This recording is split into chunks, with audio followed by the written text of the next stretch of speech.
اللہم صلی علی محمد و آل محمد ربی اشرح لی صدری ویسر لی امری واحلل عقدۃ من لسانی یفقہوا قولی۔ کیمرے کے اس پار جہاں بھی اس وقت ایم کے ایس کی اسکرین پر پاکستان رمضان نشریات دیکھی جا رہی ہیں، وہاں موجود تمام ہی ناظرین کو انتہائی محبت، خلوص، ادب اور احترام کے ساتھ میری طرف سے السلام علیکم ورحمۃ اللہ۔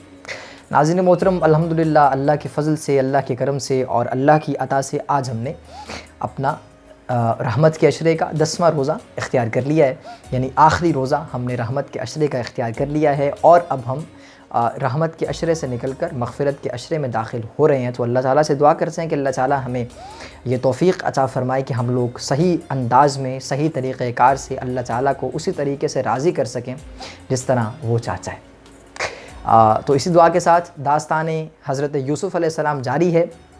کل ہم نے بات یہاں پر چھوڑی تھی کہ جب حضرت یوسف علیہ السلام زندان میں ہوتے ہیں، دو قیدی آتے ہیں، وہ دونوں اپنا اپنا خواب بیان کرتے ہیں۔ مختصر یہ کہ ان دونوں کے خوابوں کی تعبیر یوسف علیہ السلام بتا دیتے ہیں اور دونوں طے پا جاتی ہیں، یعنی ایک کی خواب کی تعبیر، یعنی ایک قیدی کے خواب کی تعبیر یہ ہوتی ہے جو کہ حضرت یوسف علیہ السلام بتاتے ہیں کہ تم 3 دن بعد تختہ دار پر لٹکا دیے جاؤ گے اور تمہارے پاس آ کر جانور یعنی پرندے تمہارے اعضاء کو نوچ کر لے کے جائیں گے۔ اور دوسرے قیدی کی خواب کی تعبیر کیا تھی؟ وہ یہ ہے کہ تم 3 دن بعد اپنے اسی منصب پر فائز کر دیے جاؤ گے جس الزام میں تمہیں یہاں پر لایا گیا ہے، اور سارے الزام بے بنیاد قرار پائیں گے۔ اس کے لیے بڑی خوشی کی بات ہوتی ہے۔ اب یہ کہتے ہیں کہ سرکار میرے لائق کوئی حکم ہو، کوئی کام ہو تو مجھے بتائیے گا۔ اب حضرت یوسف علیہ السلام اس سے ایک کام کہتے ہیں، اسی قیدی سے جس کو بتایا ابھی کہ تمہیں 3 دن بعد تم اپنے اسی منصب پر فائز ہو جاؤ۔ یوسف علیہ السلام اس سے کہتے ہیں کہ تم جب عزیز مصر کی بارگاہ میں اپنے اسی ذمہ داری کو نبھا رہے ہوگے تو تم نے میرا تذکرہ عزیز مصر سے لازمی کرنا ہے۔ کہتا سرکار یہ کوئی کام ہے؟ یہ تو ڈن ہو گئی، بات ڈیل ڈن ہو گئی۔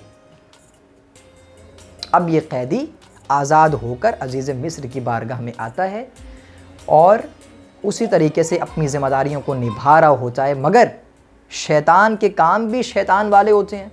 اب شیطان اس کے درمیان حائل ہو جاتا ہے اور اس کے ذہن پر اتنا قابض ہو جاتا ہے کہ یہ عزیز مصر سے حضرت یوسف علیہ السلام کا ذکر کرنے سے مزید روکے رکھتا ہے، اور اسی اثنا میں کئی سال گزر جاتے ہیں۔ ایک دن عزیز مصر نے ایک خواب دیکھا، اور خواب یہ دیکھا کہ 7 بڑی گائیں یعنی موٹی گائیں دبلی اور پتلی گایوں کو کھا رہی ہیں، اور یہ بھی خواب دیکھا کہ 7 موٹی تازہ گائیں ہیں اور وہ 7 جو ہیں وہ ان کو دبلی پتلی گایوں کو کھا رہی ہیں۔ اور یہ خواب دیکھا کہ 7 خوشے گندم کے خشک ہیں اور 7 جو ہیں وہ ہرے بھرے ہیں۔ اب یہ خواب جب عزیز مصر کو آیا تو اس نے رات کو سارے ملازموں کو بلایا، اکٹھا کیا کہ مجھے یہ خواب آیا ہے، اس کی تعبیر مجھے بتاؤ۔ بھائی مجھے تعبیر چاہیے اس کے پیچھے کیا ماجرا ہے؟ لیکن اس کے پیچھے بھی حکمت ہے۔ کیا حکمت ہے بتاتے ہیں۔ اب جب عزیز مصر نے کہا کہ مجھے خواب آیا ہے، تو خواب کا ذکر آنا تھا اسی قیدی کو حضرت یوسف علیہ السلام کا اپنے خواب کی تعبیر بتانا یاد آ گیا، اور اس نے فوراً عزیز مصر کی بارگاہ میں اپنی گزارشات پیش کر دیں، اور اسے کہا سرکار میں آپ کے خواب کی تعبیر جانتا ہوں، میں آپ کے خواب کی تعبیر بتا سکتا ہوں۔ عزیز مصر نے کہا ہے تم؟ ظاہر ہے ملازم کی کیا اوقات ہوتی ہے، تم میرے خواب کی تعبیر بتاؤ گے؟ کہا سرکار ہاں میں نہیں، مگر میں ایک ایسے شخص کو جانتا ہوں، ایک ایسے قیدی کو جانتا ہوں جو آپ کے سارے خواب کی تعبیر جانتا ہے، اور نہ صرف خواب کی تعبیر نہیں جانتا بلکہ اس کی تعویل جانتا ہے، یعنی یہ بلا شبہ ہو کر پائے گا، ہو کر رہے گا، یہ تعبیر نہیں تعویل جانتا ہے۔ اب عزیز مصر نے اسی اپنے ملازم سے کہا کہ تم جاؤ اور جا کر اس قیدی کو خواب بتاؤ اور خواب کی تعبیر لے کے آؤ. جاؤ جاؤ خواب کی تعبیر لے کے آؤ. اب یہ شخص اسی رات کو زندان زاویرہ کہا جاتا تھا اس کو، زندان زاویرہ پہنچا اور وہاں پر جا کے حضرت یوسف علیہ السلام سے سب سے پہلے جا کے معذرت کی، سرکار میں آپ کو یاد کرتا رہا مگر آپ مجھے یاد نہیں آ سکے. یوسف علیہ السلام نے فرمایا کوئی بات نہیں، اللہ کے نبی ہیں، صبر اللہ تعالیٰ نے ان کی کنیت میں رکھا ہے، ان کی فطرت میں صبر ہے. کہا کوئی بات نہیں مگر خیر سے آئے ہو؟ کہا ہاں سرکار ایک چھوٹا سا مسئلہ ہے اس کو حل کر دیجئے کہ اس کی خواب کی تعبیر مجھے چاہیے. عزیز مصر نے ایک خواب دیکھا ہے، اس کی تعبیر آپ کے پاس ہے اور مجھے بتا دیجئے. کہا ہاں خواب بتاؤ. اب اسی شخص نے سارا خواب بیان کیا اور ان شارٹ یہ مختصر کرتے ہیں واقعے کو کہ وہ یہ خواب کی تعبیر حضرت یوسف علیہ السلام سے لے کر عزیز مصر کے پاس گیا اور اس نے اس خواب کی تعبیر عزیز مصر کے پاس پیش کی، یعنی عزیز مصر کو بتائی. تعبیر کیا تھی سنیے گا. تعبیر یہ تھی کہ سرکار میں آپ کی خواب کی تعبیر لے کے آیا ہوں. جب وہ پہنچا دربار میں عزیز مصر کی بارگاہ میں تو کہا سرکار میں آپ کی خواب کی تعبیر بتاتا ہوں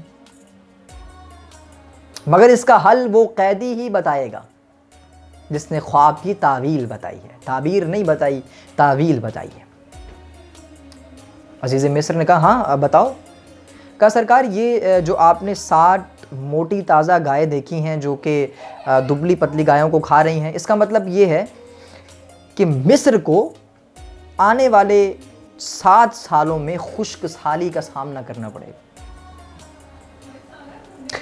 اور 7 سال فراوانی نعمت کے ہوں گے اور 7 سال خشک سالی کے ہوں گے. یہ اس خواب کی تعبیر ہے.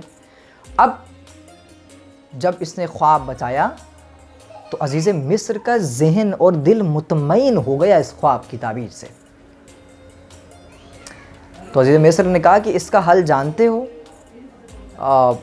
کہا سرکار نہیں اس کا حل لیکن وہ قیدی جانتا ہوگا. عزیز مصر نے فوراً اس قیدی کی طرف دوبارہ بھیجا اور کہا کہ جا کر اس قیدی سے خواب کا حل نہیں پوچھنا تعبیر کا بلکہ اس کو ساتھ لے کے آنا ہے. بہت بڑی ذمہ داری تھی مگر اب پھر وہ دوبارہ سے زندان میں پہنچا اور یوسف علیہ السلام سے کہتا ہے کہ سرکار میں نے خواب کی تعبیر بتائی ہے اور عزیز مصر جو ہیں وہ آپ کے خواب کی تعبیر پر بڑا مطمئن ہوئے ہیں تو انہوں نے مجھے حکم دیا ہے کہ آپ کو فوراً ان کے پاس لے کے آ جاؤں. مگر یوسف علیہ السلام کہتے ہیں کہ میں محل کو ترجیح نہیں دوں گا، میں اس جیل کو ترجیح دوں گا اس محل کی نسبت، کیونکہ مجھ پر جو سنگین الزامات لگے ہیں پہلے ان کا مداوع ہوگا. جاؤ اپنے عزیز مصر سے جا کر کہہ دو کہ پہلے ان الزامات کا ازالہ کریں جو کہ گزشتہ برسوں میں ہوئے ہیں. اب اس عزیز مصر کے پاس جب وہ شخص پہنچا اور اس نے بیان کیا کہ سرکار وہ آنا نہیں چاہتے کیونکہ ان پر کچھ الزامات لگے ہیں جس کا ازالہ کر کے اس کے بعد وہ اس کو یعنی اس کا ازالہ ہوگا پھر وہ آئیں گے. عزیز مصر نے ایک محفل منعقد کی جس میں ساری مصر کی خواتین کو بلایا اور ساتھ اس عورت کو جو کہ زوجہ عزیز مصر تھیں زلیخا اس کو بلایا اور اس کو کہا کہ یہ جو الزام لگا تھا یوسف علیہ السلام پر یہ سچا تھا یا جھوٹا تھا. مصر کی ساری عورتوں نے اس بات کی گواہی دی کہ یوسف سچا تھا، مختصر یہ کہ ہم جھوٹے ہیں. اور زلیخا نے لٹرلی اس نے فوراً سے کہا، یک زبان ہو کے کہا کہ میں گناہگار ہوں، یوسف سچا ہے.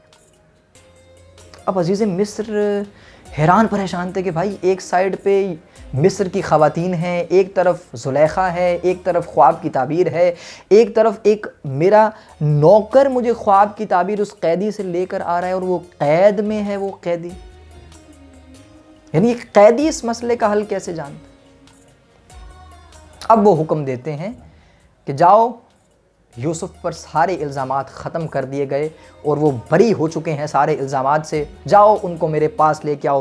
میں عزیز مصر کہتا ہے کہ میں ان سے ملاقات کا خواہش مند ہوں, میں ان سے ملاقات کرنا چاہتا ہوں.